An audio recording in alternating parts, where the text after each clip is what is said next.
My next guest takes on Alan Crowder at UFC 218 coming up here December 2nd. It is Justin Willis joining me here on the program for the very first time. Justin, what's going on?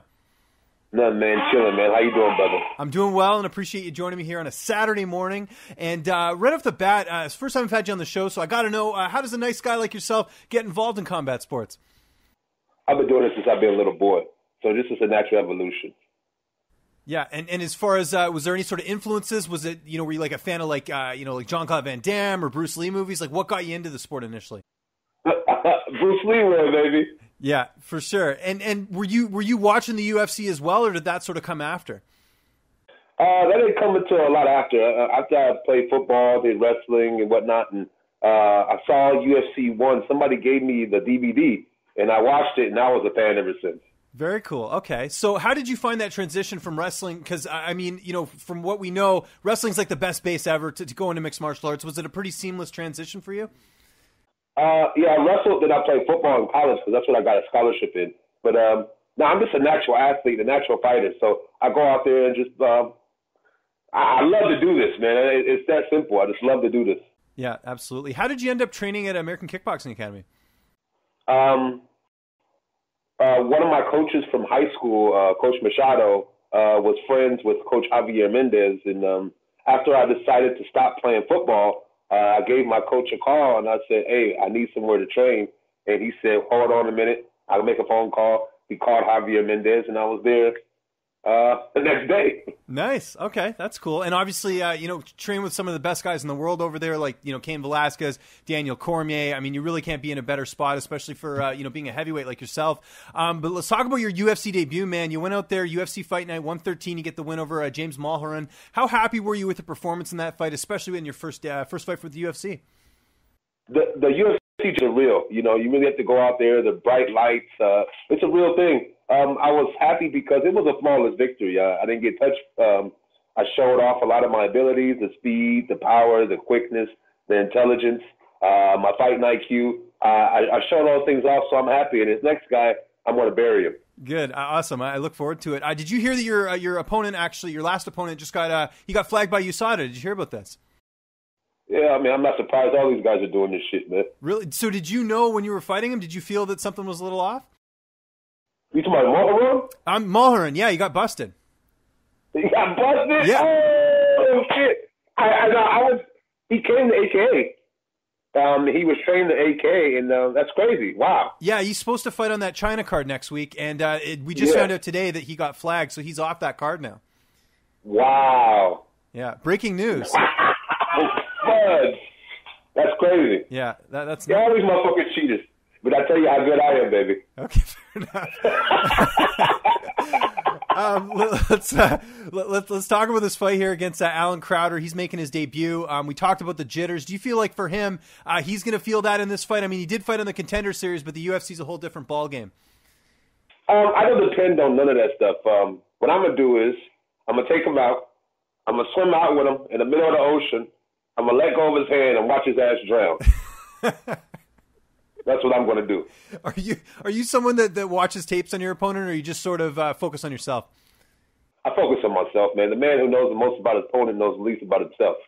Wow, that's a good quote. I've never heard that. That's do we have to give credit to you, or did you hear that from someone else? That's me, brother. Okay, fair enough. We got to patent that. Yes, that's good. There you go.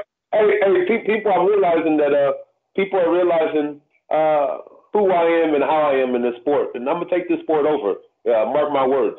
Absolutely. And, of course, you're training at American Kickboxing Academy. We talked about that. Who have been some of your main training partners for this camp, helping you get ready for this fight?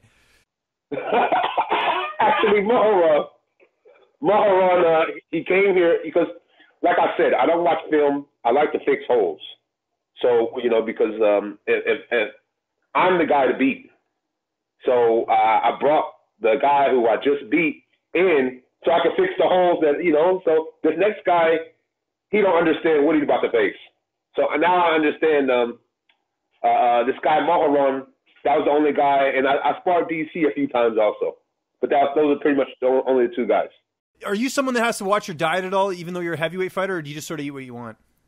Not anymore. I used to. Now that my training, the resources I've upped, I'm working with the best strength and conditioning coach that this game doesn't know about yet. His name is Coach Uribe over at San Jose State. We're doing great things, man. We're putting together.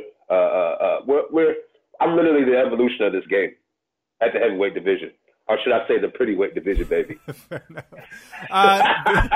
December 2nd. How do you see this fight ending? I think we got the prediction earlier. You're just going to drag him out to sea and let him drown, right? Let him drown, man. That's it, man. No, he's just going to understand. But he's in above his head. You know, there's elite, there's good. I haven't even seen him fight, so elite, there's good, and I just don't. Just by looking at him, you know, I just don't see him as being elite. But if he is, he has a chance to prove me wrong, and I'm more than happy to accept the challenge. What's next for you? You know, if you get a win here, I mean, I know you're not looking past your opponent, but I mean, you're talking about it here. You want to be at the top of the division. How soon do you think that'll be before we start talking about you in the title picture? Not want, I will. Okay. So after this fight, then the next guy will. I don't like to call these guys out because I just see them as being pointless. So, you know, if they're calling you out, you're not the guy making the money. So after this, the next guy will call me out, or the next guy will sign that contract. My manager will send me over, and I'll do what I always do. I say yes. Excellent. What do you like doing on your downtime? I know you're a busy guy. You train all the time, but what do you like doing when you're not in the gym, you're not training, everything else? My life is 100% fighting. Okay. So are you watching fights in your spare time? Like, you getting any? I mean, I'm big. I mean, I can't give away too many of my secrets because motherfuckers is plagiarizing nowadays and not citing that work, baby. You already know how it go. You already know how it go, baby. But I'll say this: my life is 100% fighting.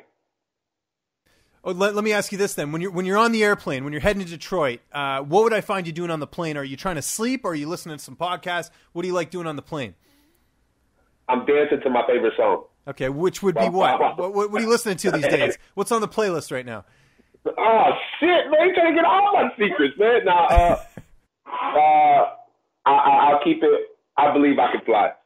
Okay. Or I mean, yeah, man, shit that really resonates in my heart because I think I can fly. Is that the R. Kelly version? Yes, sir. Okay, gotcha. Good stuff. Yes, sir. From Space Jam, a great movie. Yes, sir. Yeah, man, great movie, brother. Very underrated, very underrated. Everyone's got to check out this fight. It's UFC 218 coming up here December 2nd. Justin, it was great catching up with you, man. Just remind people where they can get a hold of you on social media, and if you've got any sponsors or shout-outs, the floor is yours, sir. At Big Pretty MMA, and on Instagram, on Twitter, at Big Pretty MMA, on Facebook, go to Big Pretty, and I sponsor my damn self. I don't have no fucking sponsors. Fuck that. Hey, but anybody out there trying to invest in your boy, let me know and contact me at Big Pretty MMA on Instagram. Thank you. Have a blessed day. Hello, fight fans. If you like this video, make sure to subscribe for even more interviews with your favorite UFC and Bellator fighters, including coverage from events with post-fight press conferences and open workout media scrums.